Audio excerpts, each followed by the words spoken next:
Само пред 2 дена тврдеше дека ќе биде проблем да се поклопи изборната кампања со пописот. Сега вели ништо страшно. По отпорот кај опозицијата, премиерот ретерира во ставот околу датумот за локалните избори. Ако се одлучи 17, 3 дена се поклопува попис. Колку се поклопува, мислам дека можеме и без тие 3 дена кампања.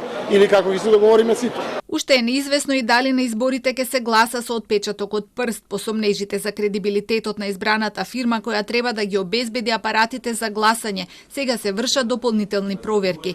Тече и 10-дневниот рок за жалби, но доколку се искомплицира процесот поради кратките рокови, Заев сугерира пократок пат. Одговорноста и правото доаѓа кај претзатлотно лично, согласно обврската од изборниот законник, а тоа е да има отисок на прст веќе на следните локални избори.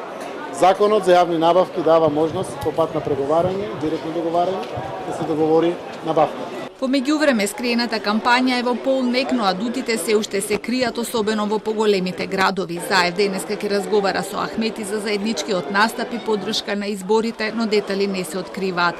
Можно е СДСМ да кандидира албанец за Тетово, затоа што од петмината кандидати од општинската организација тројца се албанци. Заев тврди дека анкетите за рейтингот во овој град покажуваат само 2% разлика во корист на ДУИ пред СДСМ. Не сакаше да потврди дали професорот Абдулменав Беџети е еден од можните кандидати за Тетово. Поддршката на некои места ќе биде уште во првиот круг, а некаде се очекува во вториот круг, зависно од договорот со коалиционите партнери.